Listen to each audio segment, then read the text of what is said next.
just point it out any window you want until we get to for like 2 minutes or something.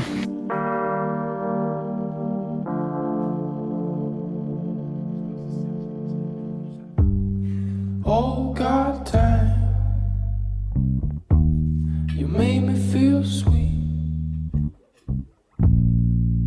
And if I'm losing my mind, would you lose yours with me? Today has been a very interesting day. I kicked things off with a group French lesson, which enforced something quite fascinating for me, which is the fact that everybody, I think, learns at their own pace. Knowing I'm your man, so let's spend some What I mean by that is, you know, in my group lesson, there are 2 siblings, and both of them are learning and gradually improving. But I noticed that, for example, one of the siblings, her brain just seems to grasp things a heck of a lot quicker. But the other sibling is, you know, it takes her a little bit longer. Like when you say things, it doesn't always stick. They forget. Like, it's a little bit more challenging.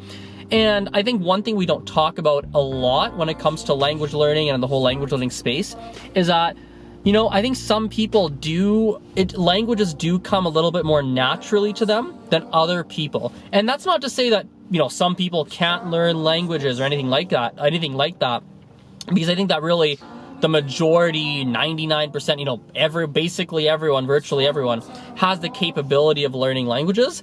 But I do think that some people will find it, you know, I think some people will find that it comes more naturally to them than others.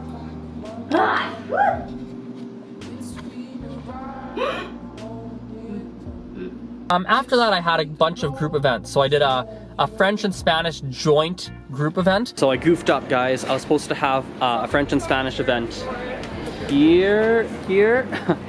But the problem is that what I hadn't thought through is that there really is not a ton of space. And so what's happening, follow me. What's actually gonna happen is we're gonna move the event to this place. Check it out. This guy here.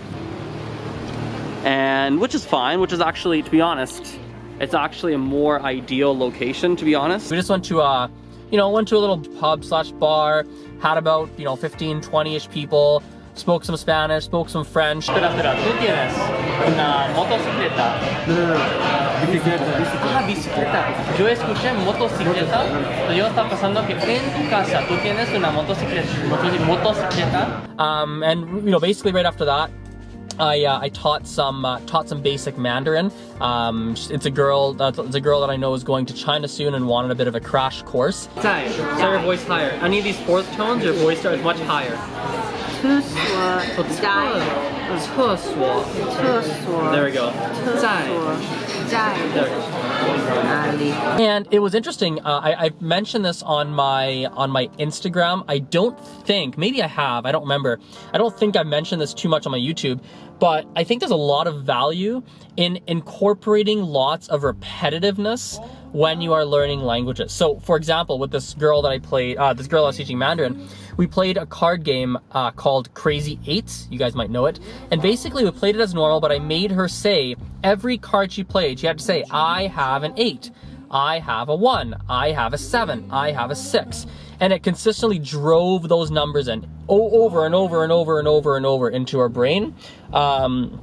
So that she remembers them. And so by the end of the lesson, it was relatively speaking quite driven into her brain, and only because we chose to play a repetitive game that is fun, but also makes her use the same type of vocabulary and language consistently, constantly, over and over and over. So basically right now it's about 5:55 p.m.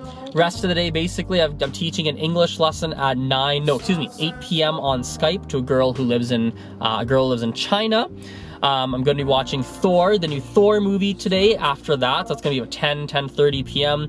And I've got a couple of administrative types of things I want to do between now and my lesson at 8 o'clock. So this may or may not be kind of the last chunk of the vlog. I'm not really sure. It was a day where I couldn't really stop to really talk to the camera too much. But yeah, I'll talk to you guys later. Bye for now. In no time, we gon' be right back. Right by my side like a monkey on my back. It's been a ride.